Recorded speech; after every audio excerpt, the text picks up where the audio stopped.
నేను మీకు ఈ అగ్రిమెంట్ చేయడం లేదు. ఈ ఆర్డర్ భార్గవి కృష్ణప్రసాద్కి ఇవ్వాలనుకుంటున్నాను. భార్గవి అంకుల్ని తీసుకొచ్చి తన కంపెనీకి ఎండీని చేసిందంట. భార్గవి మాటల్ని మనం నమ్మలేం. మీ కంపెనీ ఫుడ్ ప్రొడక్ట్స్ మొత్తం నేను ఎక్స్పోర్ట్ చేయబోతున్నాను.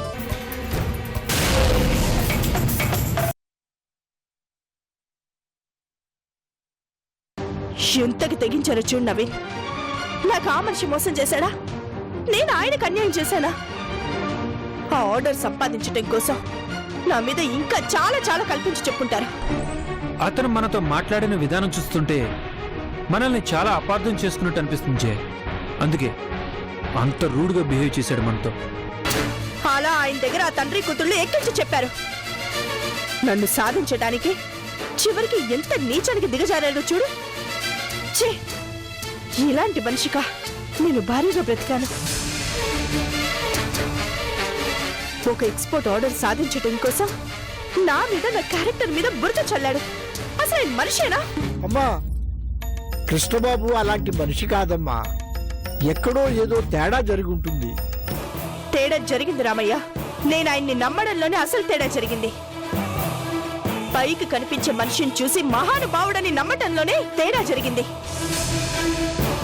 నేను విడాకుడికి నోటీస్ పంపించానని అందరికీ చెప్పుకుంటూ తిరుగుతూ సింపతి సంపాదించుకుంటున్నాడు. అంతేకాకుండా అందరి ముందు నన్ను క్యారెక్టర్ లేని మనిషిగా చిత్రీకరించి తన కూతురికి లాభాలు తెచ్చిపెడుతున్నాడు. ఎంత దెబ్బ కొట్టాడో చూడు మీ కృష్ణబాబు. ఈయనేగా డాడీ మంచివాడని నమ్మి నెత్తికెక్కించుకున్నాడు. ఈ మనిషినే కదా కొడుకులా నమ్మి ప్రాణాలు పోగొట్టుకున్నారు. ఆ మహానుభావుడి నిర్వాహకం చూడు రామయ్య, చూడు. ఇంకా నీకైన దేవుడు నీకే కాదు రామయ్య, అందరికీ ఆయన దేవుళ్ళ కనిపిస్తూ చేయాల్సిన పాపాలన్నీ చేసుకుంటూ పోతున్నాడు. కూల్ డౌన్ జయ్, కూల్ డౌన్. ఎన్ని కలలు కన్నా నవీన్. ఆ ఎక్స్పోర్ట్ ఆర్డర్ వస్తే మళ్ళీ పూర్వ వైభవం పొందొచ్చు అని ఎన్ని కలలు కన్నాను. ఆ భార్గవితో ఛాలెంజ్ కూడా చేశాను. ఇక నుండి నీకు నాకు డైరెక్ట్ గా యుద్ధమేనని. నాశనం అయింది, అంత సర్వనాశనం అయిపోయింది. ఎందుకు జయ అంత ఫీల్ అవుతావు? ఏ ఆ ఒక్క ఆర్డర్ లేకపోతే ఏమవుతుంది? ఎక్స్పోర్ట్ చేయకపోతే అసలు మన బిజినెస్ చేయలేమా? చూడు జయ, మనకు ఒక్క అవకాశం చేజారిపోయిందంటే భగవంతుడు అంతగానే మంచి అవకాశం చూసి పెట్టాడని అర్థం. ఈ దేశంలో ఆ రజనీష్ ఒక్కడే ఎక్స్పోర్ట్ చేయట్లేదు. ఆయన కాదన్నంత మాత్రాన ఏ కంపెనీ మునిపోవు జే. అంతకంటే మించినవి చాలా ఉంటాయి, అవి పట్టుకుందాం. ఆర్డర్ అంటే పట్టుకుంటాం నవీన్, కానీ నా మీద అన్యాయంగా వేసిన నిందని ఎలా చెరిపేస్తాం? అది నిందని తెలిసినప్పుడు నువ్వెందుకు ఫీల్ అవుతావు జే? ఏదో ఒక రోజు వాళ్ళకే నిజం తెలుస్తుంది. లేదు నవీన్, అతను నన్ను వదిలిపెట్టాడు. ఆ తండ్రి కూతుళ్ళు ఇద్దరు కలిసి నన్ను, నా క్యారెక్టర్ ని నలుగురిలోనూ నవ్వులు పాలు చేసి వాళ్ళ స్వార్థం కోసం ఉపయోగించుకుంటారు. ఇంకా ఇంకా నన్ను నవ్వులు పాలు చేస్తారు నవీన్.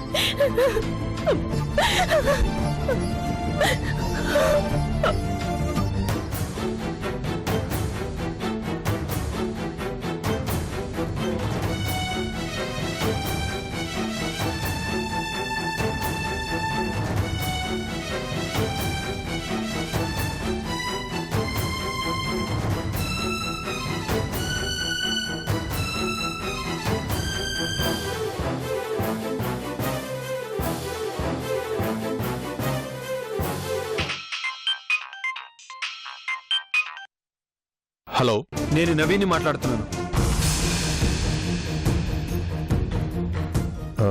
నవీన్ చెప్పండి.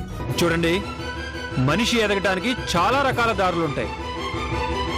దానికి ఓ ఆడదాని క్యారెక్టర్ మీద నిందలు వేసి ఎదగటం మగతనం అనిపించుకోదు. ఈ విషయం మీరేనా మీ మామగారికి అర్థమయ్యేలా చెప్పండి. ఏం మాట్లాడుతున్నారు మీరు? ఉన్నదే మాట్లాడుతున్నాను. ఓ ఎక్స్పోర్ట్ ఆర్డర్ కోసం జయంతి మీద నిందలు వేసి ఆర్డర్ చేజిక్కించుకున్నాడు మీ మామయ్య కృష్ణప్రసాద్. ఇంత వయసు వచ్చినా ఎథిక్స్ లేకుండా మాట్లాడటం నిజంగా ఓ పెద్ద ట్రాజెడీ. మీకు వీలైతే ఆయనకి మర్యాద మన్నలను నేర్పండి. హలో హలో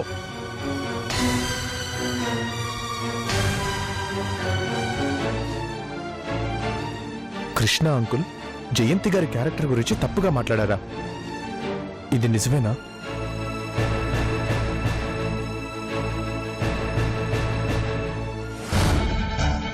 ఏంటి చందు, నువ్వు చెప్పేది నిజమా? నిజం పెద్దమ్మా. అమ్మకి రావాల్సిన ఆర్డర్ని డాడీ భార్గవిలు దక్కించుకున్నారు. ఆ ఆర్డర్ ద్వారా అమ్మ తన కంపెనీని ఒక మంచి స్థాయికి తీసుకెళ్లాలని ఆశపడితే వాళ్ళిద్దరూ కలిసి ఆ అవకాశం లేకుండా చేశారు. లేదు చందు, మీ డాడీ అలా చేసుండడు. బహుశా భార్గవ్ ఏదైనా ప్లాన్ చేసుండొచ్చు. మీ డాడీ అలాంటి పనులు చేయడు. మీకు అలాగే ఉంటుంది పెద్దమ్మా. ఎందుకంటే డాడీ మీ దృష్టిలో చాలా గొప్ప మనిషి, దేవుడు.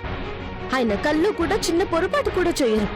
కానీ ఆ దేవుడు చేసిన మరో దారుణం వింటే ఇంకేమంటావో. ఆ కంపెనీ ఓనర్ రజనీష్ గారని ఒక ఆయన ఉన్నారు.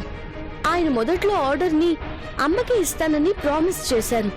కానీ డాడీ వెళ్ళి ఆయన్ని కలిసి నా భార్య నా నుంచి విడాకులు తీసుకుంటుంది, నన్ను కాదని విడిగా ఉంటుంది అని అమ్మ క్యారెక్టర్ గురించి చాలా అసహ్యంగా మాట్లాడి ఆ ఆర్డర్ని ఆయన గారు దక్కించుకున్నారు తెలుసా? నో, నేను నమ్మను. నువ్వేది నమ్మవు పెద్దమ్మా. ఎవరు చెప్పకుండా ఆయనకెలా తెలుస్తుంది? పైగా ఆ రజనీష్ గారు డాడీకి మంచి ఫ్రెండ్ అట. ఆయన ఓపెన్ గానే అమ్మని పట్టుకుని నానా మాటలు అన్నారట. ఇదంతా ఎవరు చేస్తారు? ఎవరైనా చేసుండొచ్చు, కానీ మీ డాడీ మాత్రం చెయ్యరు. కృష్ణ గురించి నాకు బాగా తెలుసు. ప్రాణం పోయినా అలాంటి పనులు తను చెయ్యడు. నా ఇలా నమ్మే ఒకసారి మనమందరం మోసపోయాం. మళ్ళీ మళ్ళీ ఆయనే నమ్మితే ప్రపంచంలో మనకంటే మూర్ఖులు మరొకరు ఉండరు పెద్దమ్మా. చందు, ఆయన నీ కన్న తండ్రి అనే విషయం గుర్తుంచుకుని మాట్లాడు. ఎలా పడితే అలా మాట్లాడటం మంచి పద్ధతి కాదు. నేను అన్న దాంట్లో తప్పే ఉంది పెద్దమ్మా. అమ్మ గురించి ఆలోచించు. పాపం తను ఎవరి వల్ల నష్టపోయింది? అసలు భార్గవికి అమ్మకి మధ్య శత్రుత్వం ఉందా? ఆ శత్రుత్వం ఎవరి వల్ల వచ్చింది? ఆ భార్గవి వల్ల ఆస్తి పోగొట్టుకుంది, తండ్రిని పోగొట్టుకుంది, నలుగురిలోనూ పరువు పోగొట్టుకుంది. చివరకు ఈ రోజు తన క్యారెక్టర్ మీదే నిందలు వేస్తున్నా భరిస్తుంది. ఎవరో ఏదో వాగారు అంటే అర్థం ఉంది. డాడీ అలా మాట్లాడడం దారుణం కాదా? ఇక చాలు, ఆపు చందు. నీకు మీ డాడీ గురించి తెలిసిన దానికంటే నాకు మీ డాడీ గురించి తెలిసిందే ఎక్కువ. తను నిజంగా సాధించదలుచుకుంటే ఎన్నో విజయాలు సాధించగలడు. దానికోసం ఓ ఆడదాని మీద నిందలు వేసే అంత నీచమైన స్థాయికి దిగజారుడు. ఆ తండ్రి కూతురుగా మాట్లాడకపోయినా పర్వాలేదు అని ఒక మనిషిగా ఆయన గురించి తెలుసుకుని మాట్లాడు. కృష్ణ గురించి ఇంకోసారి తప్పుగా మాట్లాడాలి అనుకుంటే నా దగ్గరికి రాకు. పెద్దమ్మా, అవును చదు, నా తండ్రి గొప్ప వ్యక్తి అని చెప్పుకోవడానికి నువ్వు ఆలోచిస్తున్నావేమో గాని నా మరిది దేవుడు అని గర్వంగా చెప్పుకోగలను. నీకు మరోసారి చెప్తున్నాను, దయచేసి కృష్ణ గురించి తప్పుగా మాట్లాడుకో.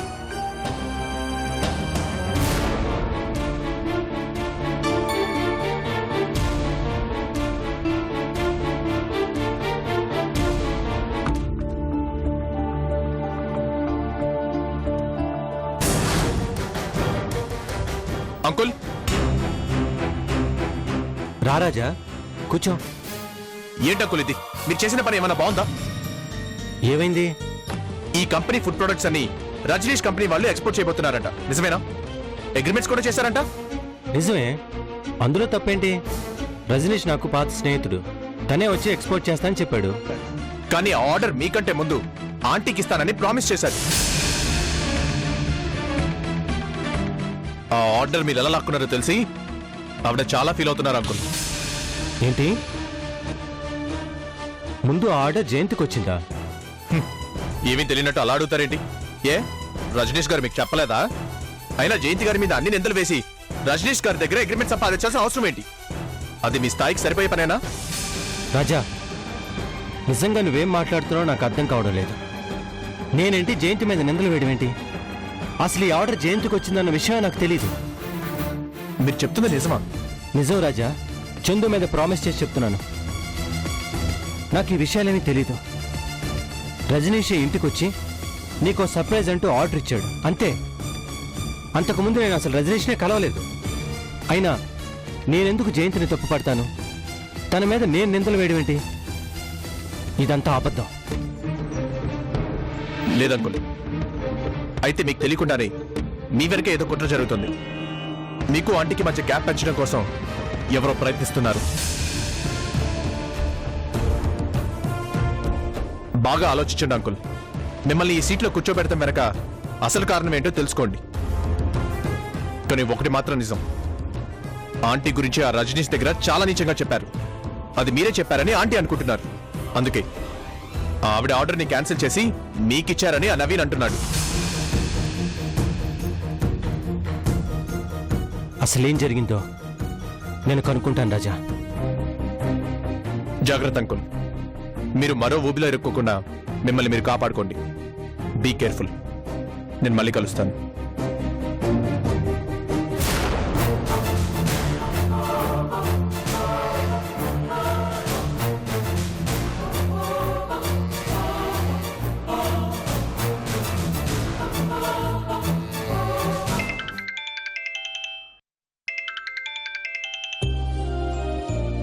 Hello Krishna, how are you? మన ప్రోడక్ట్ స్టార్ట్ అయిందా? రజనీష్, నాకు ఓ విషయం చెప్పు. ఈ ఆర్డర్ నాకు ఇవ్వడానికి ముందు జయంతికి ఇస్తా అన్నావా? అవును, కానీ తను ఎంత నాటకం ఆడిందో చూసావా? నీతో విడాకులకు సిద్ధపడి కనీసం ఆ విషయం నాతో చెప్పకుండా దాచింది. అయినా ఇంత క్యారెక్టర్ లేని మనిషిని నేను అస్సలు అనుకోలేదు కృష్ణ. భర్తకు విడాకులు ఇవ్వకుండా మరో మనిషితో కలిసి సహజీవనం చేస్తుందా? అలానే నీకెవరు చెప్పారు? నీ కూతురు భార్గవి వచ్చి చెప్పేంత వరకు నాకు తెలియలేదు కృష్ణ. జయంతి ప్రవర్తనకు నువ్వెంత కుమిలిపోతున్నావో నీ కూతురు వచ్చి చెప్పేంత వరకు నాకు తెలియదు కృష్ణ. అందుకే వాళ్ళకిచ్చిన ఆర్డర్ క్యాన్సిల్ చేసేయి. అది నీకు సర్ప్రైజ్ గిఫ్ట్గా ఇచ్చాను. ఈ విషయం నీకు చెప్పొద్దని నేనే భార్గవికి చెప్పాను. అలాంటి క్యారెక్టర్ లేని మనుషులకు అలాగే ట్రీట్మెంట్ ఇవ్వాలి కృష్ణ. హలో కృష్ణ,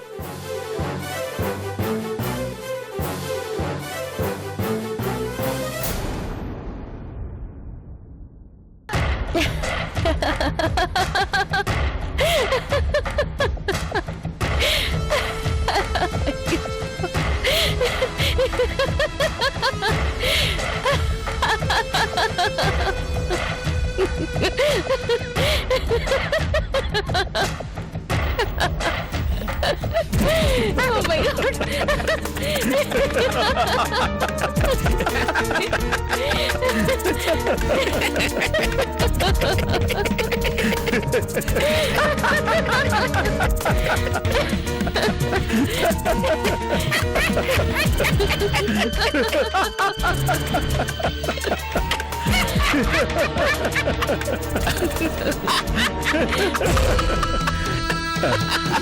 మీ ఇద్దరు చాలా షాక్ అయ్యారు కదా? అవుట్ హౌస్ లో ఉండాల్సిన మనిషిని నట్టింట్లోకి తెచ్చి అన్నం పెట్టాను. కార్ డ్రైవర్ గా ఉండే మనిషిని కంపెనీకి ఎండీ చేశాను అంటే ఎందుకిలా చేసినానా అని అయోమయంలో పడ్డారు కదూ? అయోమయం ఏంటమ్మా? ఏం జరుగుతుందో అర్థం కాక కళ్ళు బైర్లు కమ్ముతున్నాయి. ఆ కృష్ణను తెచ్చి నెత్తిన పెడితే మా అందరి మీదెక్కి తైతెక్కలాడతాడని భయంతో బిగుసుకుపోయాను తల్లి. ఆయన ఎండీగా రాగానే నాకైతే గుండెల్లో రాయి పడింది మేడం. అసలు మీరు ఇలాంటి తెలివితో కూడిన ఎలా తీసుకున్నారు అని ఆశ్చర్యపోయాను. నిజం చెప్పాలంటే కొంచెం తిట్టుకున్నారు మేడం. చదరంగంలో మనం ఏసే ఎత్తు ఎదుటి వాళ్ళకి అర్థం కాకూడదు మహేంద్ర. రాజుకి చెక్ చెప్పిన తర్వాత అర్థం కావాలి తను ఎలా ఇరుక్కుపోయాను అని. నీ తెలివే తెలివమ్మా. పాపం పిచ్చోడు మీ నాన్న. నువ్వు నిజంగా తన్ను నమ్మి అందలం ఎక్కించాడు అనుకుంటున్నాడు. కానీ పైకెక్కించి అక్కడి నుంచి కింద పడేస్తావని అతనికి అర్థం కావట్లేదు. అందరికీ అర్థమైతే నేను ఈ పొజిషన్లో ఎందుకుంటాను? ఆ ఎక్స్పోర్ట్ ఆర్డర్ నాకు రావాలి. అందుకే ఈయన గారిని ఎండించేశాను. రజనీష్తో ఈయన గారికున్న ఫ్రెండ్షిప్ తెలిసే ఎండింగ్ చేశాను. చివరికి నేను అనుకున్నది సాధించాను.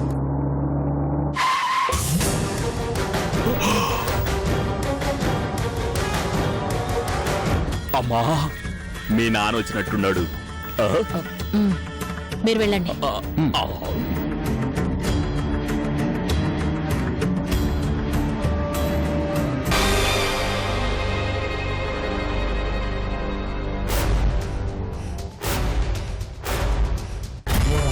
పాపం రాజు ఎటూ తప్పించుకోలేని పరిస్థితి.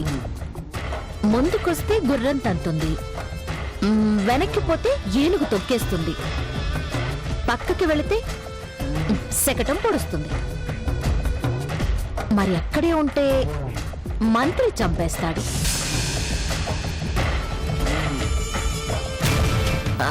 ఇప్పుడు ఏం చేస్తాడు?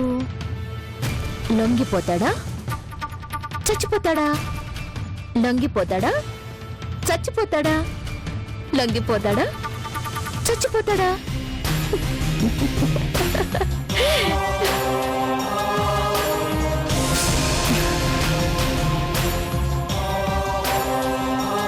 గెలవాలి అనుకుంటే తెలివైన స్టెప్ ఒక్కటి చాలు. చూసావా, మంత్రే లేచిపోయాడు అంటే సగం బలం పోయింది. ఇలాగే నిజం రజనీష్కి చెప్తే ఈ ప్రాజెక్టే ఎగిరిపోతుంది. నీ బలం తగ్గిపోతుంది. కానీ నేను ఆ పని చేయలేదు. ఎందుకో తెలుసా? నువ్వు నా కూతురు అన్న ఒకే ఒక్క కారణంతో. చా, నిజంగా? నిజమో కాదో నీకు అర్థం కాక కాదు, నిజం ఒప్పుకోలేక నువ్వు ఇలా మాట్లాడుతున్నావు. ఎందుకు చేసావు పని? ఒక ఆడదాని వేయుండి మరో ఆడదాని మీద అలాంటి నిందలు వేయడానికి నీకు అసలు మనసు ఎలా ఒప్పింది? తను నీకేం ద్రోహం చేసింది? నీకు అన్యాయం చేసింది నేను. నా మీద కక్ష సాధించు, అంతేగాని జయంతి మీద అలాంటి నిందలు వేయడం. తను ఎంత బాధపడి ఉంటుందో ఆలోచించావా? క్యారెక్టర్ లేని మనిషిగా ముద్ర వేశావే, తను ఎంత కుమిలిపోయి ఉంటుందో ఒక్కసారైనా ఆలోచించావా? నువ్వు వాడే ఈ చదరంగంలో కూడా ఒక నీతి నియమాలు ఉంటాయి. యుద్ధం అనేది నిజాయితీగా గెలవాల్సింది, అంతేగాని ఇలా అనైతికంగా గెలవడం కాదు. అవునా?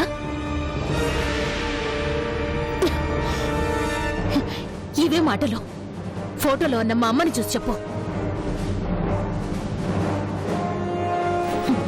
నీ భార్య మీద ఒక్క నింద పడితేనే అంత బాధపడిపోయావే, మరి నా కన్న తల్లి ఆడది కదా? నా కన్న తల్లి మీద నిందలేసి నువ్వు పారిపోయావే, అప్పుడేమైంది నీ నైతికత?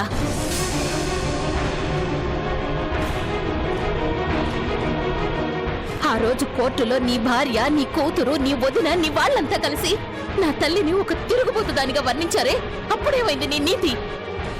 25 ఏళ్ల ఆడపిల్ల సిగ్గు విడిచి కోర్టుకెక్కి నేను తండ్రి లేని అనాథని కాదు, నా తల్లి పతిత కాదు అని గొంతు చుంచుకొని అరుస్తుంటే మీ అందరూ నన్ను ఒక పిచ్చిదాన్ని చూసినట్టు చూసారే, ఆ రోజేమైంది మీ ధర్మం?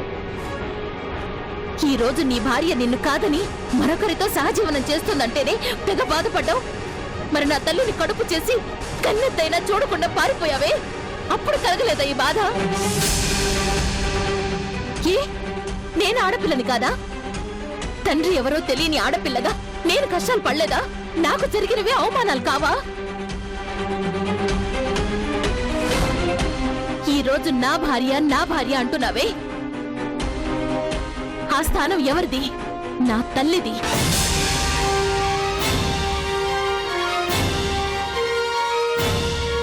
నా తల్లి స్థానం ఇంకెవరికో కట్టబెట్టి ఆవిడొక దేవతను చేసి మాట్లాడుతున్నావు. మరి ఈ విషయంలో ఏమైంది సార్ మీ యుద్ధ నీతి? చెప్పండి.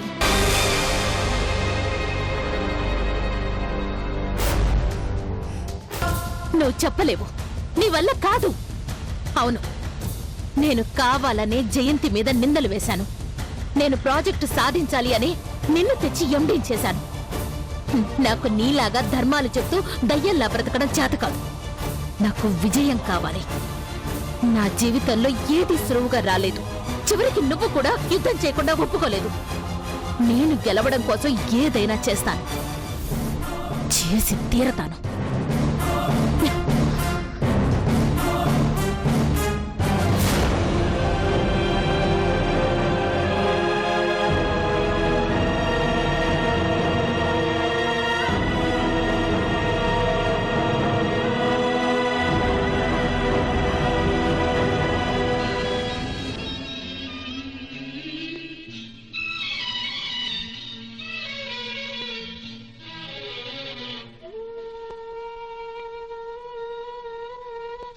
విధి చేతిలో బొమ్మలు, సుడిగాలిలో నావలు, కన్నీటి కథలు, మీ హృదయాలికే రగులునా, ఓ అడియాసలై మిగులునా. విధి చేతిలో